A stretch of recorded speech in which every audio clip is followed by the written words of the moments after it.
Okay, this is Jacob Schmidt with DeerHuntingSchool.com. In this video here, I'm just going to talk a little bit about the different types of scrapes and uh, why they're used and why they're in different areas. Okay, so what we have here, and I know I've done video on this area here before, um, but what we have here is in this green is a big bedding area. Okay. Now,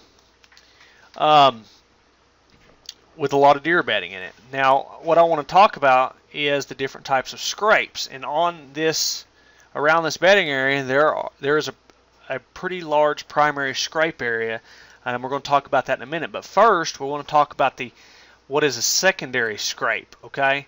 And the secondary scrape area, secondary scrapes, things like that. And secondary scrapes are scrapes that are used that are made and used at certain times, and a lot of times they're not there every year. Okay, they're not there in the same spot every single year, and usually the reason of that is because you have, say in this blue area is white oaks. Okay, there's some white oaks here, and these white oaks will drop most years, but some years they won't.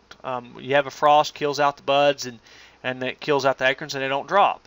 During them years, you don't have any white oak crop in this area, so there's no food source. Deer doesn't use them.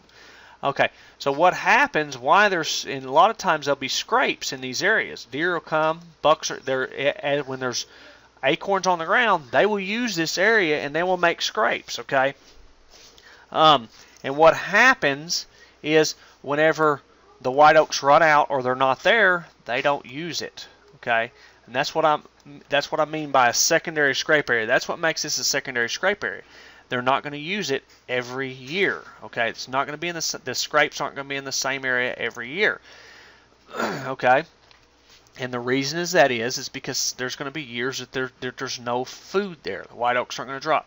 Guys, it's the same thing with certain field crops. Sometimes they're not going to plant them. You see these scrapes around the edges and things like that. These scrapes are not going to be there when there's no food there because the deer aren't using it. That's a secondary scrape area.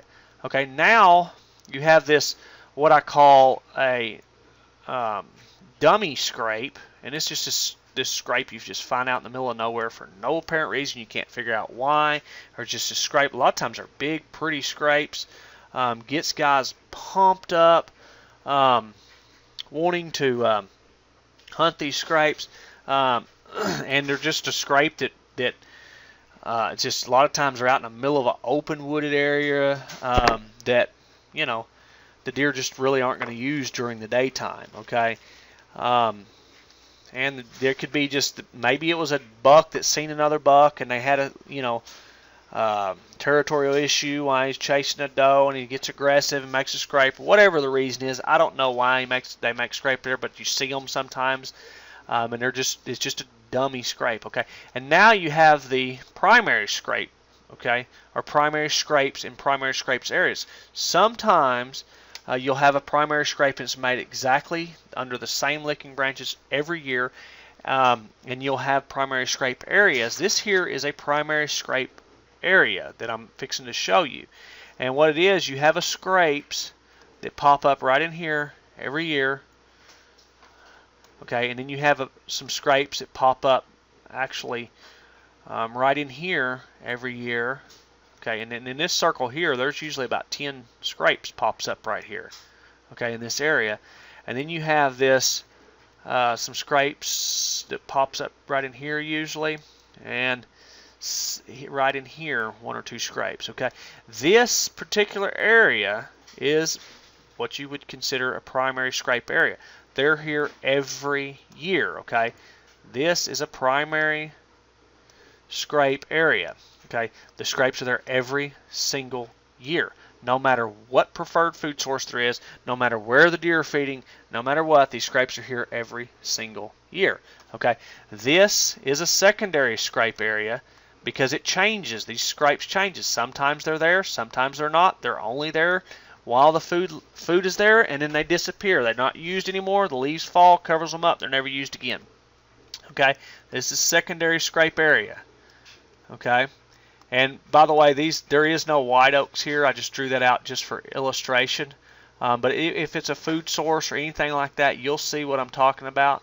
But I want to talk about the primary scrape area and why it's there, so that you guys can understand that.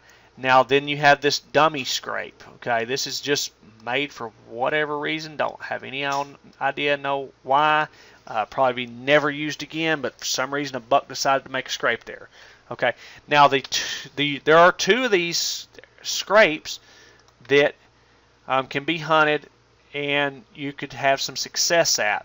And the one is the secondary scrape area.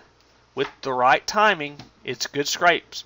Primary scrape area, the right timing's good area to hunt, kill bucks. Okay. Now reasons, I'm fixing to go into it here in a second. Reasons that these scrapes are even here under the secondary. Now let me go before I do that. The dummy scrape, wouldn't waste my time hunting it at all. You're going to note it. It's going to be that single scrape, no other sign usually around, just a scrape out in the middle of open woods a lot of times, and it's just not a very high percentage place to kill a deer. Okay, now the secondary scrape area, with the right timing, good spot. And the reason that these scrapes are there is because the deer are feeding there. There's bucks that are using that area. There's does there. These bucks are leaving their scent in that area as they're feeding and things like that. Guys, it is a good area to hunt. It is not so much that you're hunting the scrapes really. You're really hunting the food source. Okay? That is the key. Once the food source is gone, these scrapes are useless to hunt. The bucks aren't going to come to them no more. Does aren't going to come there. The area is just abandoned. They're not going to use it. Okay? So really, when you're hunting the secondary scrapes, usually when you're hunting a secondary scrape area, usually you're hunting a food. You're hunting the food. It is actually the food that have the deer there, not so much the scrapes. Okay. Now with a primary scrape area, a little bit different. The reason a primary scrape area, and the reason this primary scrape area is here, is because in this area, guys, there is a lot of doe traffic coming in and out of this bedding area. Okay, and these are some of the trails that these does are using here. That these does are coming in and out. And this ain't exactly, but it's pretty close where these does are coming in and out. They're coming down through here. This is a area that is being used a lot by a lot of does. Okay, there's a lot. The one thing that you see with primary scrape areas that is almost, I'm going to go ahead and say always. If you have a primary scrape area, there's always a lot of deer activity, deer travel routes. There's always a lot of deer moving through that area. Lots of deer moving through the area, okay, for primary scrape areas. That's one key thing. That is why these scrapes are here, because there's a lot of deer coming through this area. There's a lot of doe activities, and these bucks are using these scrapes as scent posts for the does. The does are using them. There's lots of licking branches because there's several deer coming through the area. You'll find primary scrape areas. I have found them close to bedding areas, which this is, okay, and you will find them in travel corridors, okay. Now I want you to notice something here. You find them in bedding areas close to travel corridors. Now what do we have in this area here? Let me do it circle it blue. What do we have here? Okay, this area here, it is close to a bedding area and it is a travel corridor. Okay, that is what we have, and that is why we have a primary scrape area. These areas are pre-rut hot spots. Okay, they're pre-rut, they're hot spots. Okay, they're hot spots in pre-rut, they're hot spots in the rut, they're hot spots in the secondary rut because you have lots of does. Okay, now one other thing that you have here, and I'm going to tell you, this spot I have hunted. I've killed several deer in this small area right here. So what you do have, and I'm going to go ahead and tell you this, is even with the hunting pressure Guys, this primary scrape area still pops up. My wife is hunting it. Me and her is hunting it. We've put a lot of hunting pressure. We've actually over-hunted this. Before the rut, before the deer started scraping, it was still a primary scrape area. Probably used mostly at night during when it's heavily hunted. So the key here is if you save these areas and hunt them at the right time, they're hot spots, okay?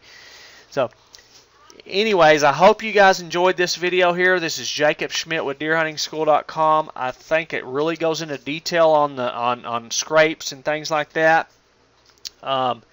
You'll see these primary scrape areas, guys. You'll see these secondary scrape areas. You'll see these dummy scrapes out in the woods. Now you should be able to identify them. You should be able to identify them by how they're there and why the deer are making scrapes there. Okay. I hope you enjoyed this video. This is Jacob Schmidt with deerhuntingschool.com. Check out deerhuntingschool.com for more information on deer hunting, tips, things like that. One more thing, I have some online courses for sale, guys. I highly recommend that you get them courses. I strategically put them together to help you to understand the reason or the topic that it's on, to help you to be able to understand it fairly quickly, because they're very important that you know them things. So I just want to recommend them. And like I said, this is Jacob with deerhuntingschool.com. Hope you enjoyed this video. Have a good day, and bye-bye.